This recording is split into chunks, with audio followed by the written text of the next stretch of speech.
Olá pessoal, este é mais um episódio do Culturalcast, o espaço onde arte, cultura, ideias e negócios se encontram.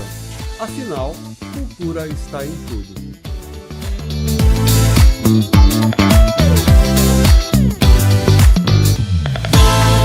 E antes de iniciarmos o nosso episódio de hoje, eu quero agradecer aos nossos apoiadores.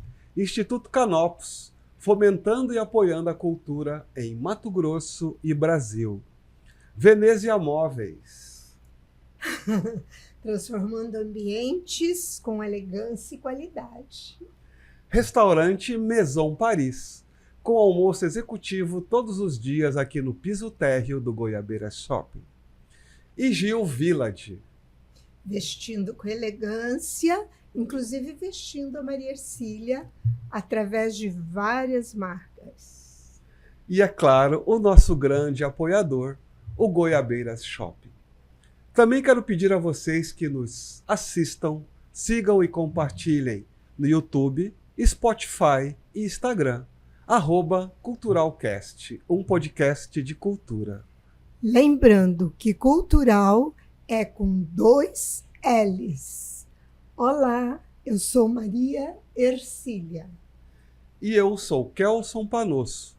E juntos temos mais de 40 anos dedicados à arte e à cultura em Mato Grosso e Brasil. Tudo bem, amor? Tudo bem, aliás, tudo ótimo. Olha só, hoje o papo é sobre corpo, movimento, disciplina e muita arte, amor. Ele é uma pessoa muito especial. Olha só que bacana, hoje a gente tem um artista nacional e internacional. O nosso convidado construiu uma trajetória impressionante na dança brasileira, passando por grandes companhias como Débora Coker, Cisne Negro e Guázar, e atualmente integra o balé da cidade de São Paulo, Harry Gavlar. Opa! Seja muito bem-vindo ao Cultural. É um prazer enorme te receber. O prazer é todo meu. Obrigado pelo convite. Fiquei muito contente de já aproveitar que eu ia estar aqui na cidade. E sempre é um prazer poder falar um pouquinho de arte e cultura, né? Eu acho que esses espaços são muito ricos para a gente poder disseminar, passar informação para as pessoas saberem quem a gente é e também continuar construindo essa dança aqui no nosso país, né? Que é tão importante. Claro, com certeza. O Harry está pela segunda vez aqui em Cuiabá. Esteve no mês passado como jurado do Prêmio Internacional Dança Mato Grosso, segunda edição. E hoje ele integra a programação da 18ª Mostra de Dança de Mato Grosso, com oficinas. Amor, eu estou aqui só verificando, olha só.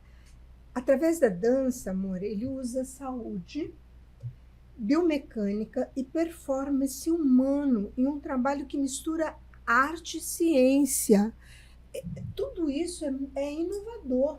Eu observo, inclusive, que as pessoas inscritas para palestra e para oficinas, elas estão o tempo todo indagando sobre isso. É desconhecido no nosso meio, no Mato Grosso. Uhum. E, enfim, você é a grande novidade. Que bacana. Então, como eu estava dizendo, ele vai dar palestras e oficinas de balé clássico e dança contemporânea na programação da Mostra de Dança, amor. Então, quem será que ele é, amor? Como assim? Qual a sua origem? Filho de quem? Isso mesmo. De onde que você veio, Harry? Eu sou de Jundiaí, interior de São Paulo, ali do ladinho da capital mesmo. Ficou uma horinha. E nascido lá, fiquei lá até os 15 anos de idade. E aí fui puxado pela capital ali, São Paulo, onde eu entrei numa escola onde eles me acolheram. Tinha moradia e escola para eu terminar o colegial lá. E eu pude sentir um pouco mais do que eu queria viver. Ali foi uma grande experiência para eu olhar e falar, realmente, eu quero ser bailarino e quero viver de arte. Até então eu estava dentro de uma escola no interior, uma escola muito especial, Balé Teatro Oficina, onde eu passei esses 4 anos da minha vida ali, que eu comecei a dançar com 10. E aí aos 15 eu fui para São Paulo e decidi que era dança o meu trajeto, assim. Que bacana. Sua família te apoiou nessa escolha? Harry? Eu acho que, sobretudo, a minha mãe, eu tenho uma lembrança muito viva dela desconhecendo o que era dança, e minha família pouco conhecia sobre cultura, uma família muito simples, mas minha mãe percebeu que ali existia um campo onde eu poderia ter coisas que ela e nem minha família poderiam me dar. Então ela disse pro meu pai que eu faria dança, e contra tudo e todos, ele com os preconceitos normais para a época, assustadores até hoje, mas ele dizia que não, ela dizia que sim, e eu só via o sim. Eu não via outra coisa na minha frente a não ser dança e artista e outra coisa. E aí eu comecei meu trajeto mais indo para São Paulo, na verdade. Olha só que bacana, né? É importante ter o apoio da família quando a gente faz uma opção, ainda mais ligado à arte, principalmente ligado à dança, né? Hoje em dia eu vejo, assim, eu trabalho com muitos adolescentes, crianças, que têm um apoio, assim, da família quase que integral, né? Tanto de investimento, quanto apoio, quanto seguir, caminhar, e faz muita diferença, porque essa criança, ela já se sente num trajeto que ela tá correta, ela tá fazendo aquilo que o coração dela manda, ela tá seguindo um instinto, uma intuição, e a família tá junto pro que der e vier, porque nem sempre aquele aluno, aquela criança vai ser profissional, mas é uma fase que é tão importante ter o apoio da família, isso faz muita diferença mesmo. Com certeza. Em que momento você falou, é disso que eu vou viver, sou profissional, enfim, quem foi que despertou realmente isso em você? Eu acho que eu sempre acabei me destacando desde criança nessa escola do interior, e aí os meus professores quiseram que eu conhecesse São Paulo, onde eles viram que lá haveria mais possibilidade de eu conhecer mais danças, me aprofundar um pouco melhor, e aí eles que me encaminharam, me lembro, para um curso de férias. E esse universo da dança sempre me foi muito interessante, essa coisa de viver personagem, de pôr figurino, de sentir música, estar num ambiente onde você desenvolve coisas, sempre me foi muito interessante. Então, a cada contato que eu tinha, mais eu mergulhava e mais eu não queria sair dali. Aí, a partir do momento que eu fui para São Paulo e conheci essa escola que me acolheu, onde eu morei, lá a gente tinha uma carga horária de 5 horas por dia, então já era uma companhia amadora / profissional. E aí ali, quando eu vi a rotina, aula, mais ensaios, mais preparação, mais figurino, eu falei, é isso aqui que eu quero. Então, com uns 16 anos, eu já me decidi que eu seria artista e que eu não voltaria mais para trás, assim. Como chamam as escolas? Essa escola se chama Easy Dancers, é uma escola que se chama... Jundiaí. Não, essa escola já é em São Paulo. Aonde eu saí de Jundiaí chama Balé Teatro Oficina, a escola que eu iniciei. Aí eu fui para São Paulo e entrei na Easy Dancers, que é a Escola Santos Ildinha Dancers. Então existia uma escola particular de colegial, ensino fundamental. E aí uma das diretoras da escola fundou a Easy Dancers, que era uma escola e patrocinava a companhia amadora ali. E aí a gente morava no lugar... e a gente tinha essa carga de 5, 6 horas por dia, a gente competia em festival. Na época a gente era uma das escolas semi-profissionalizantes. Anos depois ela fechou, o projeto acabou e a escola seguiu. Mas eu passei por esse lugar que foi, assim, muito importante para eu decidir o que eu queria ser na vida, assim, sabe? Fantástico. Acho essas coisas hiper bacanas. E o brasileiro, o bailarino brasileiro, ele é muito talentoso, né? Eu falo com algumas pessoas assim, no exterior, eles falam que o brasileiro tem um ritmo, uma vibração diferente. Você acha que nós brasileiros, como bailarinos, somos mais valorizados no exterior do que aqui no Brasil, Harry? Eu acho que se essa pergunta me fosse feita há uns 5, 6 anos atrás, eu falaria com certeza no exterior. Mas eu acho que a gente tendeu nos últimos anos, com mais estudo, com mais empenho, a nossa própria classe valorizar os nossos talentos.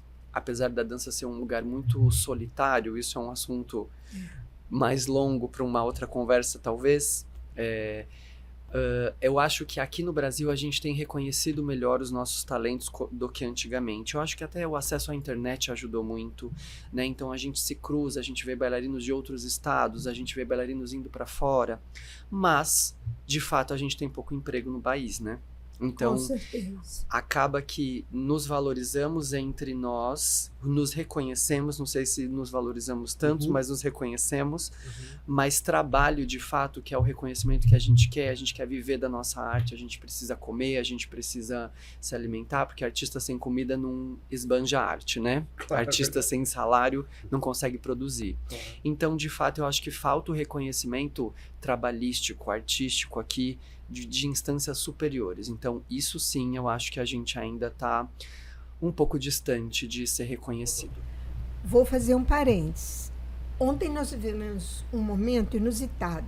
Pela primeira vez na Mostra de Dança, nós tivemos uma palestra sobre como desenvolver projetos culturais, tanto estaduais como federais.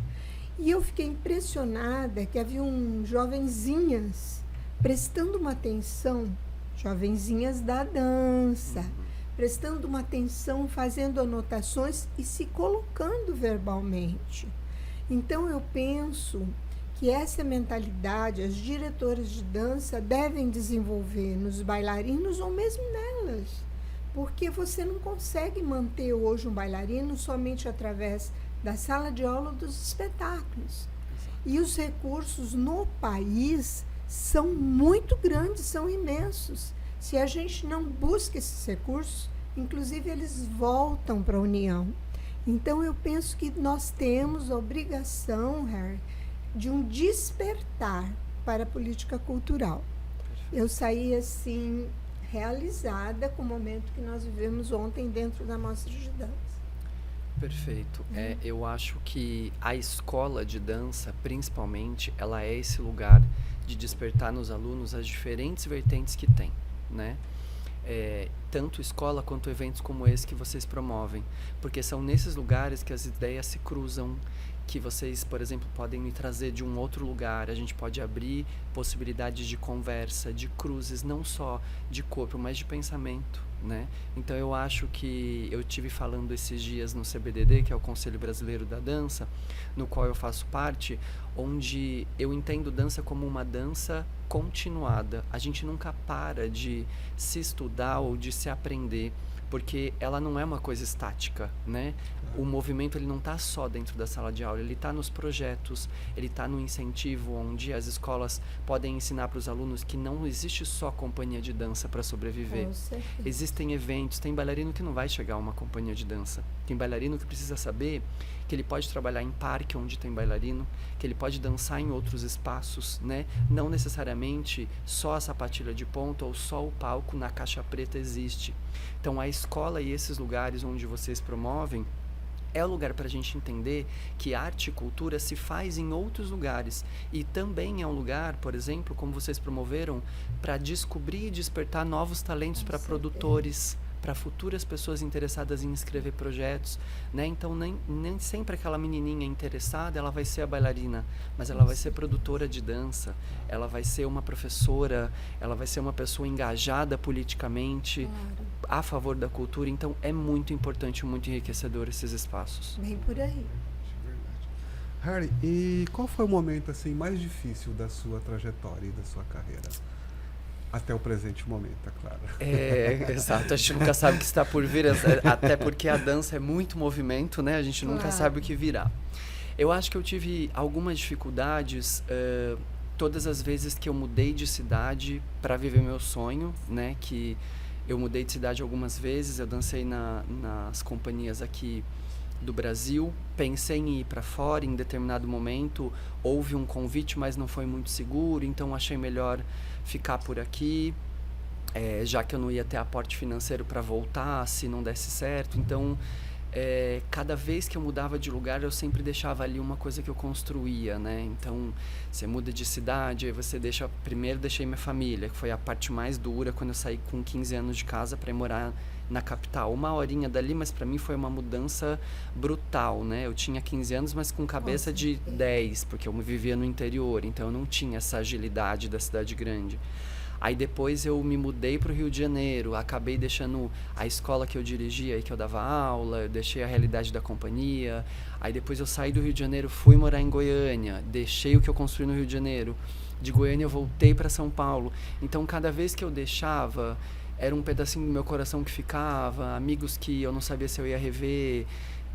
Apesar da gente ter a internet, onde a gente se aproxima, a gente perde, né, um pouco esse convívio, esse afeto, e é muito solitário também essa coisa de você viver seus sonhos, assim como um bailarino que sai do Brasil para morar fora, é muito solitário, ter que construir lá tudo sozinho. E então eu acho que é uma parte difícil a gente deixar para trás os afetos, as relações, até o lugar na barra que você tem, o pedacinho do chão que você gosta de se aquecer. Isso vai criando um Porto vínculo, seguro, né? vai criando casa, né? Isso sempre foi um pouquinho difícil da carreira. Bacana. Próxima é minha? É sua. Olha só. Quanto existe de técnica, dor e repetição por trás de uma apresentação? O corpo do bailarino ele é tratado como arte, né?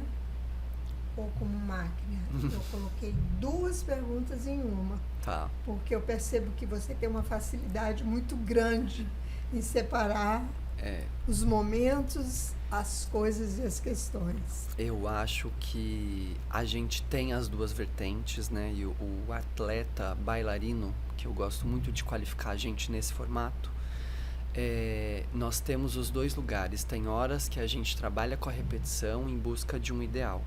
E tem horas que a gente se realiza após essa repetição. Porque a construção de um bailarino, ela é muito constante e demorada, né? Então a gente precisa desenvolver a técnica pensando em saúde principalmente, porque a gente não desenvolve nada se a gente não tiver qualidade naquilo que a gente está fazendo, mas essa saúde ela também é desgastada, né? Então eu costumo dizer que a dança, para quem não é profissional, ela é muito mais saudável do que para a gente que é profissional.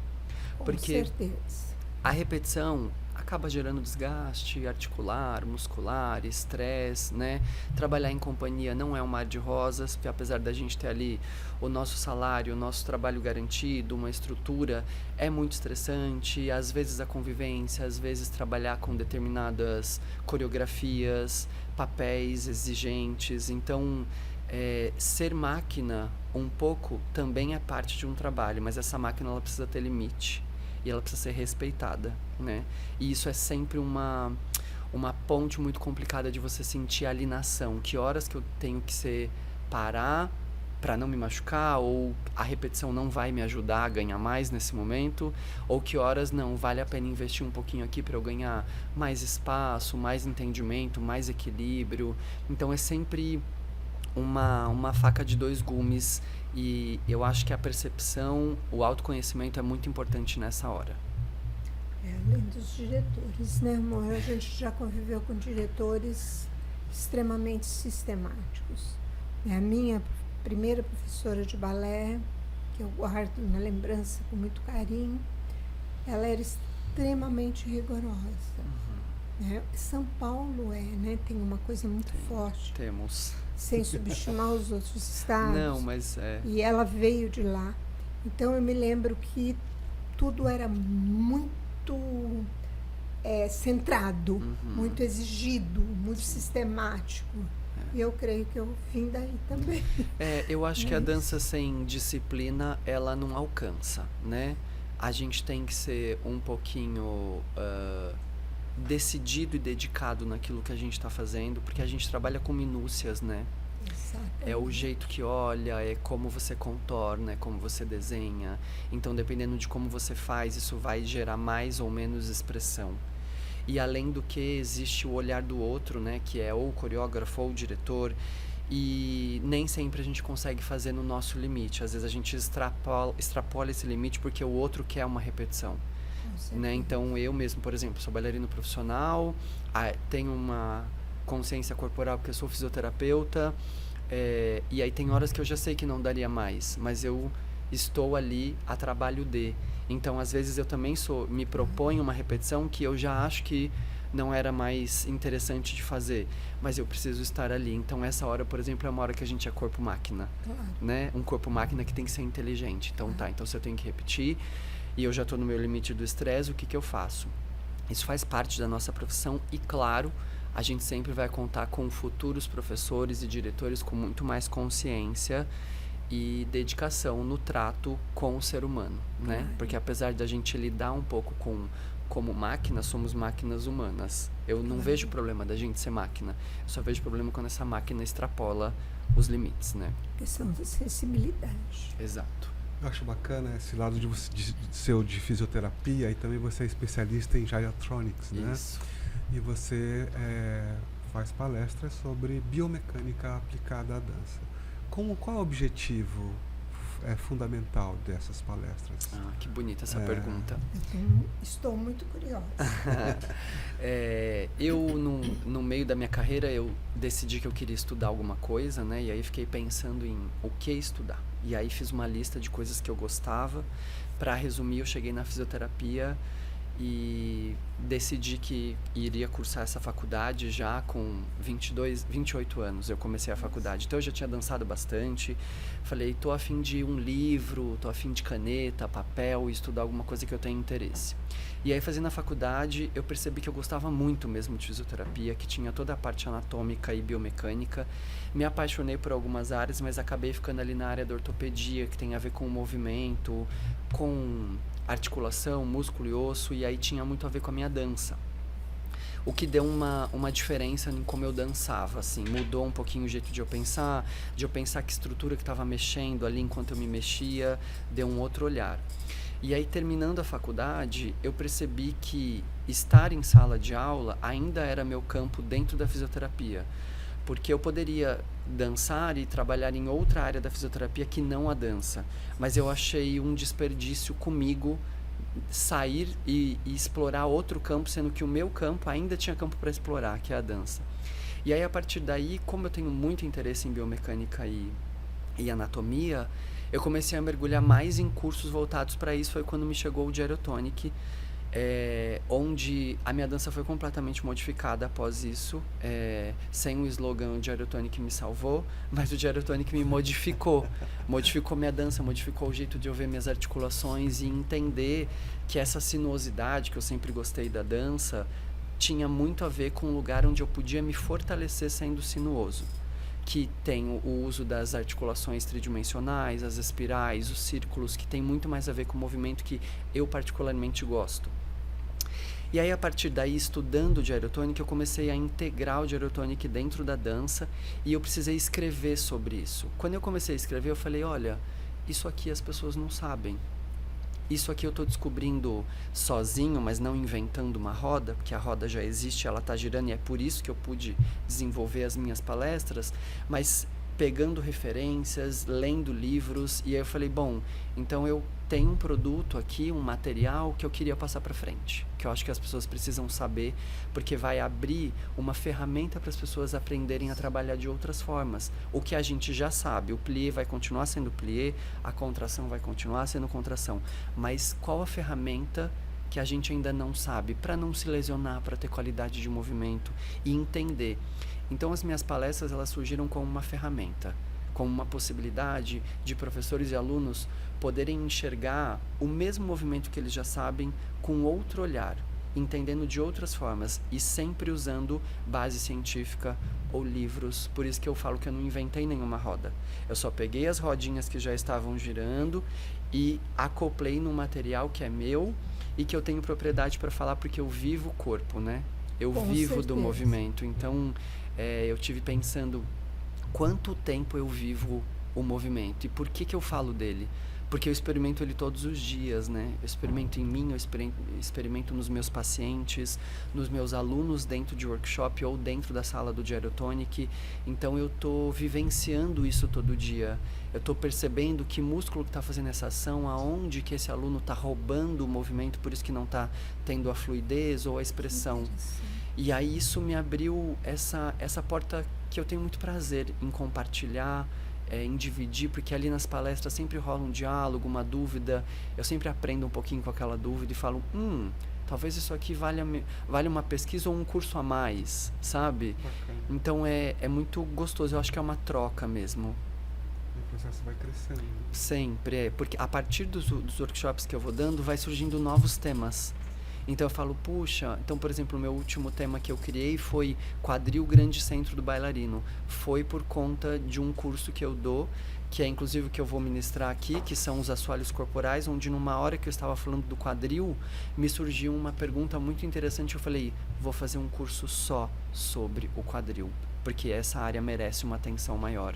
Então vai surgindo coisas na troca mesmo ali, né? Que bacana. Saber, então, você está para palestrar, dar oficinas e dançar. Uhum. Que riqueza, né? Nossa, olha, Maria Ercília, Riqueza. eu tenho falado para algumas pessoas antes de chegar aqui, né? Que momento bonito da minha carreira esse aqui. E feliz e, assim, já agradecidíssimo por tudo isso, porque eu tô me sentindo muito acolhido dentro da minha arte, com o meu trabalho muito reconhecido aqui entre vocês. Que bom. Porque, como você disse, é um combo de coisas, né? É um prestígio muito grande a gente tá num país com tanta dificuldade cultural que a gente tem, e alguém olhar para o trabalho de uma pessoa e falar, puxa, isso aqui, né? Isso aqui que envolve tudo que eu sou, né? A minha parte artística, a minha parte fisiológica, dentro da fisioterapia.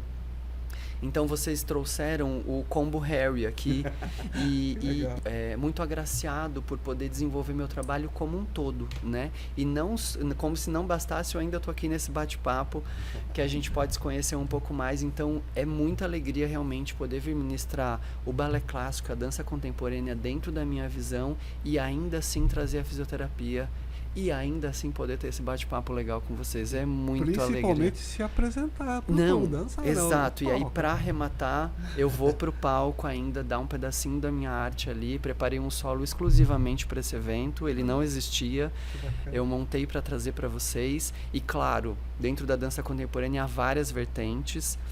Eu poderia fazer várias vertentes. Escolhi uma específica para trazer para cá. Com muito prazer, assim, bonito, eu montei esse solo. Que bonito, que bacana. Entendendo que está no cultural, com 2 L's, e lá as pessoas podem conhecer realmente o que é o Harry, porque é mágico, né? É mágico, tudo isso é mágico. Quando, puxa, que nome difícil de gravar, eu falo, olha, tem um simbolismo, esse nome. Basta procurar Olha, que interessante. nas telas, né? Que legal. Harry, o que você gosta de provocar nos alunos quando você dá as suas palestras? Eu gosto de provocar aberturas. Eu gosto que as pessoas pensem o que elas não tinham pensado.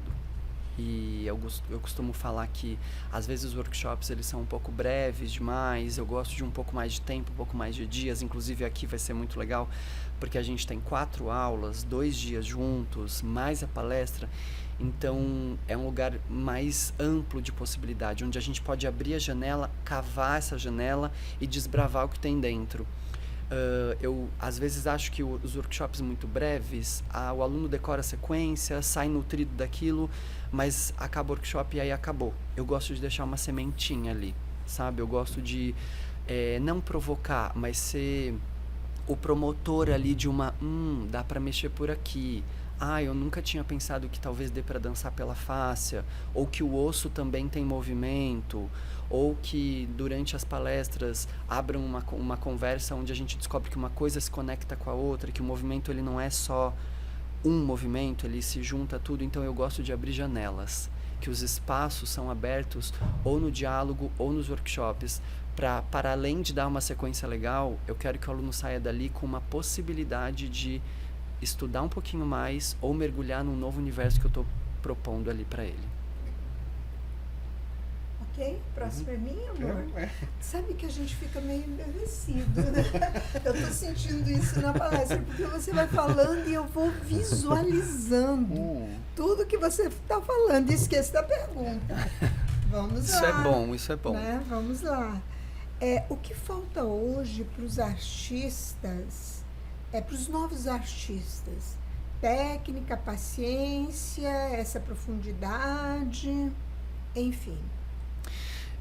A gente está nessa era que muito tem se falado, né, do rápido demais, né? Os vídeos curtos do Instagram e TikTok, que atrapalham inclusive a nossa profundidade das coisas, ou o imediatismo de quando a gente vê um vídeo, a gente vê alguém girando 6, 7 piruetas, a gente acha aquilo incrível, ou os pequenos trechos que a gente reserva para postar, né? Então, às vezes a gente perdeu de ver o trabalho real. E eu acho que o tempo que a gente tem vivido hoje, ele é um tempo de muito mais performance do que profundidade. E aí o que eu acho que foi uma palavra muito boa que você trouxe, que falta essa paciência da construção, né? Então, eu ainda sou de uma geração onde precisava repetir muito para atingir determinado ponto, que os meus professores acreditam na repetição. E os jovens hoje tem menos possibilidade de repetição e mais de performance. Mas também eu tenho cruzado, felizmente, por conta do meu trabalho, com grandes profissionais que buscam estrutura, que conseguem estudar, que se aprofundam. As pessoas que chegam até os meus cursos não estão ali só porque querem ouvir, elas querem estudar. Então eu tenho dado muito curso para professor, principalmente muito mais velhos que eu, que é um prazer poder ministrar aula para gente mais velha que eu, e essas pessoas abertas ao conhecimento. E aí eu falo, gente, eu tô aqui também aprendendo com vocês, mas vamos junto desbravar essa nossa arte que é ensinar, né? Então eu percebo um exagero na performance, um desejo de que tudo seja muito rápido, mas existe uma outra parcela ali que talvez não seja metade desse público que está muito interessada nessa profundidade. Então eu acho que sim, falta profundidade, falta paciência, e que curtir o processo também é bonito. O erro também vale a pena, né? Não deu certo. Respeitar que festival, às vezes, é pôr o aluno para dançar para ele errar, que não é sobre o prêmio, que não é sobre ser impecável, porque festival é para aluno, né? Senão já estaria na companhia profissional. Então isso também é muito importante, entender que o prêmio é estar ali e se superar, não necessariamente ganhar de primeiro a terceiro ou uma indicação, mas construção ela acontece também no palco, também no erro, na sala de aula, onde a repetição às vezes é estressante. Essa profundidade eu tenho sentido um pouco de falta, assim. Acho que isso é causado também pelas redes sociais, né, Harry? Bastante. Que dão um lado superficial para a coisa, né? Eu mesmo, por exemplo, eu trabalho com a rede social, meu trabalho vem bastante dali. Eu também vou postar ali um vídeo que seja mais bonito, um vídeo de acerto, né? E aí nos stories eu acabo postando ali mais o meu dia a dia, a aula, a construção da coisa. Mas o resultado final a gente também vai postar ali. E não é que é um problema a gente postar só o resultado final, mas precisa haver uma consciência de que aquilo é um portfólio, né? Que aquilo é um lugar onde a gente exibe o nosso melhor, porque faz parte, o meu trabalho faz parte disso, e o trabalho de quem dança também faz parte disso. Mas os jovens precisam entender que existem construção, e isso se faz muito dentro de sala de aula, né? O professor ele também tem mais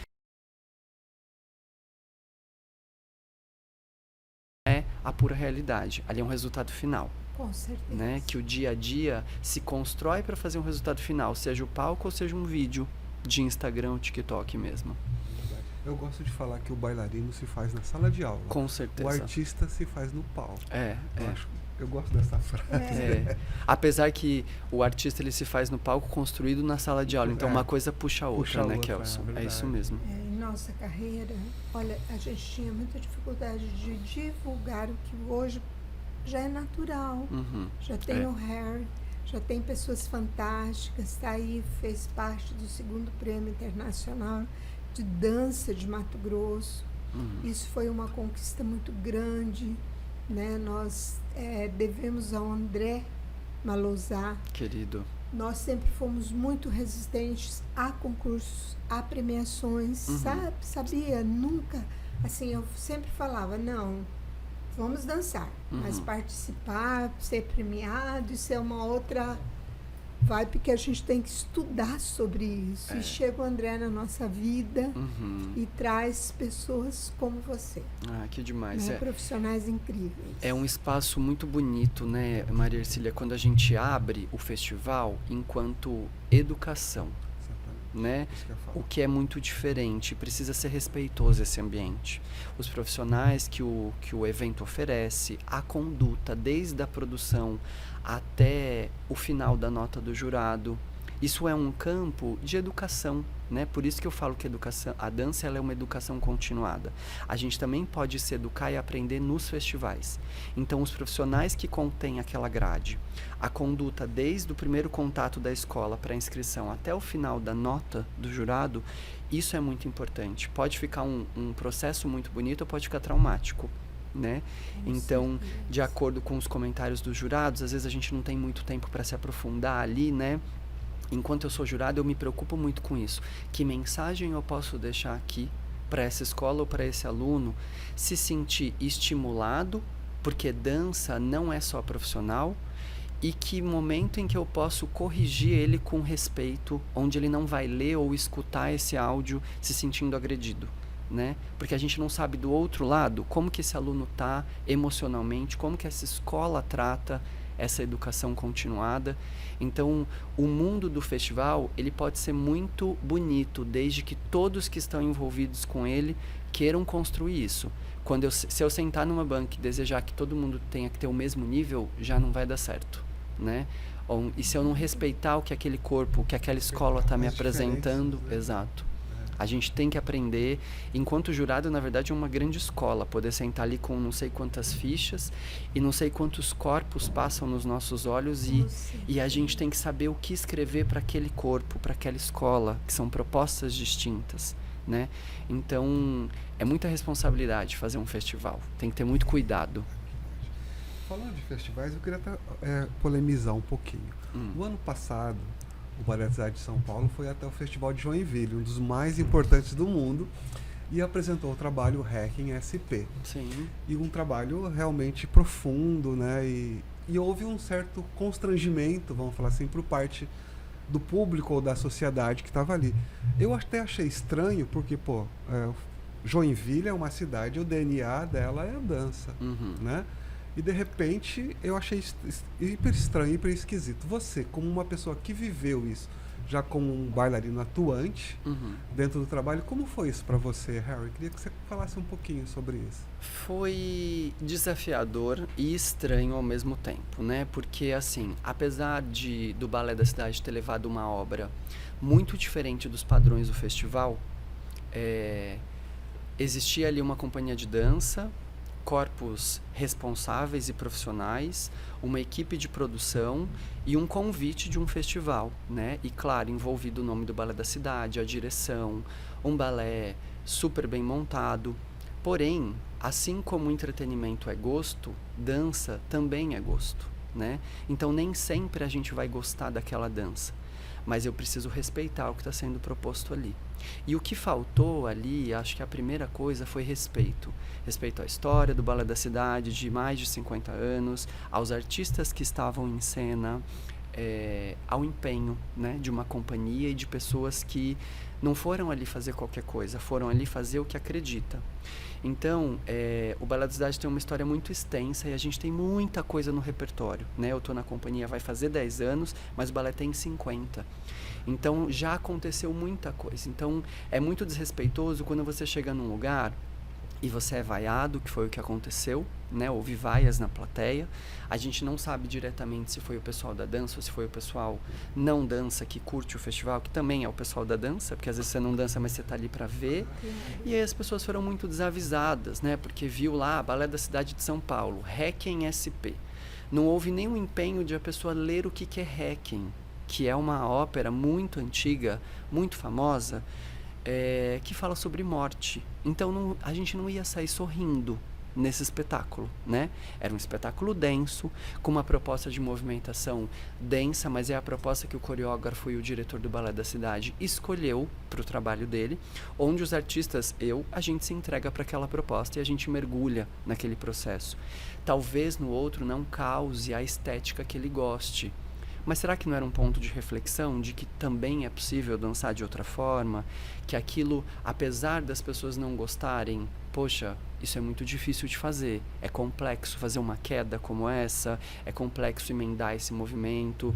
Então eu acho que vale um pouco de generosidade e empatia, né, pro outro que está ali no palco, entregando alguma coisa, com o nome de uma companhia de mais de 50 anos.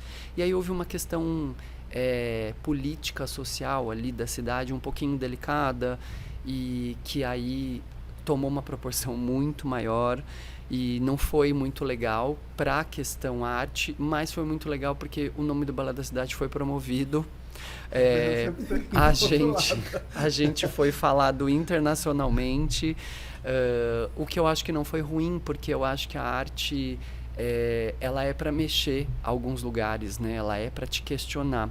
Quem usou a apresentação do Balé da Cidade para se questionar, eu acho que ganhou.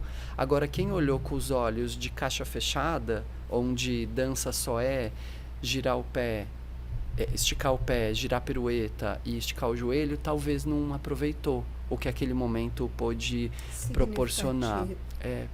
Principalmente que esse trabalho foi muito bem recebido fora do país, né? Foi. Aliás, em todos os lugares, assim. Apesar de ser o Requiem, ele ter questões de tem gente que não gosta, ele é um lugar onde gera dúvida, onde gera questionamento, onde gera emoção, provoca, e nós somos entretenimento, né? A dança, ela é um entretenimento, a gente precisa sempre pensar isso. E talvez esse entretenimento ele não seja tão prazeroso, mas seja uma coisa que te questione. E aí a gente dançou na França, a gente dançou na Colômbia, a gente dançou no México, em São Paulo, foi super bem recebido. Como sempre, não todo mundo gosta, mas todo mundo se questiona. E tem gente que adora porque se identifica com aquilo. Então eu acho que o olhar de quem senta na plateia, quando você senta para assistir alguma coisa, você assiste com aquilo que você tem dentro de si também, né? Se você não pensa, você vai olhar e falar assim, não gosto. Mas é legal você perguntar por que você não gosta, né? Porque nem tudo você vai gostar. Obviamente, um aluno de balé vai saber identificar se a pirueta caiu ou se o pé não esticou. Mas não necessariamente, se ele só faz balé, ele vai identificar um agachamento, uma boa dobra, uma boa articulação. Então, é preciso se questionar novamente no campo de dança, é uma educação continuada, né? A educação é tudo.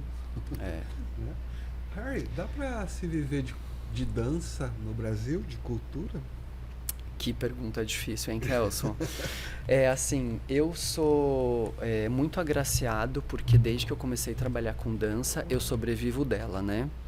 Mas é um caminho muito árduo para conseguir. Eu, por exemplo, escolhi os meios de companhia de dança, né? Como eu gosto de ser bailarino, eu gosto da pesquisa, eu gosto de estar em sala de aula, eu gosto do trabalho em conjunto, eu escolhi a companhia de dança. Mas o campo educação-escola no Brasil é muito complexo, até porque, voltando à uma das primeiras perguntas, se a gente tem valor suficiente aqui, não tanto, porque as escolas sofrem muito com esse dia a dia, com o valor de mensalidade, com pai e mãe entender a complexidade que é a dança-educação no nosso país. Então, dá para se viver de dança? Dá. No melhor cenário, talvez não, sabe? Então, o bailarino, por exemplo, eu estou construindo a minha carreira pós-dança, né? Eu sou fisioterapeuta da dança, eu tenho os workshops que eu posso doar, entregar, trabalhar, mas é um campo em desenvolvimento constante. Ele não está garantido, né? Não está garantido que eu vou ter emprego quando eu sair do Balé da Cidade, por exemplo. Então, por exemplo, tem as danças alternativas, que são diversas, dança contemporânea, street dance, as danças afros, as danças folclóricas, elas não recebem igual a mim, que estou dentro de uma companhia profissional. Então, ainda existe um lugar onde as pessoas gostariam de viver daquilo que elas fazem, porque muitas precisam migrar de áreas e fazer aquilo como hobby, porque elas não conseguem se sustentar no movimento. Então, não é possível completamente viver de dança, viver de arte de um modo geral no nosso país. A gente está falando de dança exclusivamente, que é a nossa área, mas ainda falta muito aporte, falta muita lei de incentivo, falta fomento. E me parece que a tendência é sempre reduzir. Então eu acho que não é um campo fácil de sobrevivência, na verdade, infelizmente. Eu tenho muito carinho pelas diretoras, né, das escolas, porque nós temos a consciência que, diante de situações econômicas, o primeiro corte é a escola de balé. Né? A primeira coisa que a criança deixa de ir é para o balé. E eu observo como é importante a dança para as crianças, principalmente nestes momentos, quando os pais estão estressados, quando existe uma situação econômica, né, que o país está vivendo, a gente não tem que negar. Exato. E, enfim, mas isso é para um outro podcast. Dá uma conversa linda isso também. Assim como um bom espetáculo de dança passa rápido nos nossos olhos, né? A nossa conversa passou rápido. Nossa, ele tem muito conteúdo, né? Dá pra gente falar um monte de coisa aqui. Então, antes de encerrar, eu gostaria de agradecer novamente aos nossos patrocinadores: Instituto Canopus, Venezia Móveis, Restaurante Maison Paris, Gil Village, que veste a minha linda partner, e, é claro, Goiabeiras Shopping, o nosso grande apoiador. Amor, você quer fazer a última pergunta para o Harry? Eu quero sim. Eu quero sim. O que a dança revela sobre uma sociedade? Eu acho que essa pergunta não dá para descartar. E já vou emendar: o que é cultura para você? Uau! 2 perguntas complexas. O que a dança revela enquanto sociedade?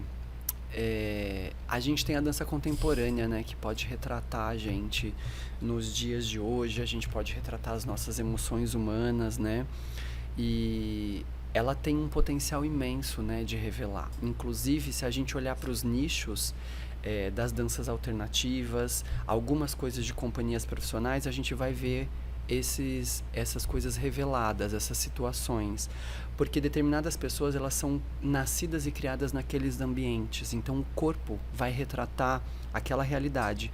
Então o tipo de movimentação e o tipo de expressão que aquele corpo pode te promover esteticamente, ele é uma revelação da realidade dela. Então as danças urbanas, por exemplo, vem de um contexto social muitas vezes rebaixado. Esse corpo, ele vai expressar uma dança com força. São incríveis. Ele vai expressar um ritmo diferenciado, uma expressão facial que vai levar para o corpo, que é diferente da dança construída ali no balé clássico, dentro da sala de aula. Os dois têm valores sociais muito importantes, né? Então a dança, ela revela realmente o corpo daquilo que se vive, né? Então o aluno que vive uma realidade dentro de danças urbanas, ele vai viver uma realidade corporal diferente de quem vive numa sala de aula. E eu acho que isso deveria ser integrado. A gente deveria entender isso como campo de sociedade, não como campo de essa dança não é minha. Essa dança poderá ser sua, se você quiser, mas a gente tem que olhar com muito respeito, porque isso simboliza o que vivemos no Brasil. A gente é muito distinto, a gente tem muitas formas de ser e agir, corpos muito diferenciados, e aí essa sociedade, ela é múltipla, ela é diversa, e a gente precisa olhar e abranger isso enquanto somos isso aqui também, faz parte da nossa cultura. Assim como as danças externas, como as danças alternativas, fazem parte da dança que está em sala de aula, que está indo para festival competir. Um festival, ele é um reflexo de uma sociedade, porque ali a gente vê diversas coisas. E eu, enquanto jurado de um festival, acho muito rico poder olhar desde o balé clássico as danças urbanas, por exemplo, e o que cabe nessa lacuna. Tem muitos estilos que passam aqui, mas às vezes quem senta na plateia só assiste um pedacinho, e aí eu falo, como as pessoas acabam perdendo o conhecimento do que é Brasil, porque ali é um reflexo social, né? Com certeza. O festival, ele é um reflexo meio, social. Né? É a comunidade. E aí, qual outra pergunta da cultura? O que é cultura para você? A cultura, para mim, ela é parte da minha vida, né? Eu não sei o que é viver sem estar envolvido com isso. E a gente tem diversas formas de cultura, né? A gente tem cinema, a gente tem música, a gente tem arte visual, a gente tem museus, a gente tem dança, a gente tem muitas formas de movimento, né? E certamente eu estou esquecendo de algumas, mas a cultura, ela é o meio onde a gente se alimenta para sobreviver, né? E eu acho que eu vivo dela, eu não sei viver sem ela. Mas é o meio onde a gente consegue transportar, é o meio onde a gente consegue trazer para as pessoas um pouquinho de refresco, um pouquinho de estética, algo que mova as pessoas para que elas sigam suas rotinas, para que elas levem um pouquinho da arte, da cultura para o dia a dia. Então, toda vez, por exemplo, que a gente procura, eu quero fazer alguma coisa, não necessariamente você vai para um bar, né? Muitas vezes você vai ver um espetáculo, você vai ver um cinema, você vai escutar uma orquestra, ou você põe música na sua casa. Então, não dá para viver sem a cultura, né? A gente está embargado nela. Às vezes as pessoas não têm consciência disso, mas a cultura realmente ela é parte do que somos. É como o ar que a gente respira e nem percebe. Exato. A música mesmo, né? Ela é uma forma de cultura que as pessoas dão um play ali para limpar a casa. Você está se movendo por quê? Porque a cultura está te movendo, né? A música para limpar a casa é interessante. Você está no carro, vou pôr uma música. A cultura está inebriando o seu momento ao volante para, né? Então a cultura ela é parte do nosso dia a dia. Quanto mais consciência a gente tiver, mais valor a gente vai dar para isso, né? Você costuma ouvir ou assistir podcast? Acostumo. Bom, então agora você tem mais um que você vai ter que assistir. Obviamente, vou incluir vocês na minha lista para que eu possa desfrutar um pouco mais, inclusive, de tanto assunto cultural importante, né, que vocês trazem. Bacana. Nossa, bom, Harry, você é uma pessoa muito especial, sabia? É muito bacana poder conversar com você porque você exala conhecimento, você tem uma forma muito tranquila de ser, isso é muito agradável para quem está recebendo. Obrigado, Kelso. Eu tenho certeza, né, amor, que os alunos que vão estar com você daqui a um pouquinho vão se sentir muito acolhidos e bem recebidos e vão sair daqui modificados, com certeza. Que alegria. E a gente te deseja que você continue tendo uma carreira brilhante, longeva e que a gente possa estar cada vez mais vezes juntos, né, amor? eu acredito que todos sairão muito felizes e vão expressar isso através do corpo. Porque, como diz aqui, o corpo não mente. Não mente. A linguagem da dança é muito genuína, né? E aproveitando esse momento, você vai levar uma lembrança. Que lindo. Obrigado. É uma caneca. É uma caneca. A hora que acabar, você vai falar, gente, gostei disso aqui. Muito obrigado, muito obrigado. E já aproveito para agradecer esse espaço de diálogo que, como eu falei no início, eu acho tão importante a gente poder falar de arte e cultura, ter pessoas engajadas e envolvidas, que o fomento pode ajudar, que vocês são um exemplo, por exemplo, para o Brasil, de como construir dança, arte e cultura, né? E é realmente muito importante a gente poder dialogar sobre cada vez mais, para que a gente continue construindo pontes e entendendo dança como meio de ferramenta de educação, que é o que a gente é. Seja o bailarino profissional que está dançando e as pessoas estão vendo como entretenimento, ou seja o que vocês fazem, que é um podcast, promover workshop, ter uma escola. Isso é um meio de arte e cultura e uma educação continuada onde eu acredito muito. Então, muito obrigado por esse tempo. Obrigado a você. Estamos juntos, volte sempre. Os próximos episódios serão muito interessantes. Com o Harry, que não é Potter, né? É Harry Gavler, gente.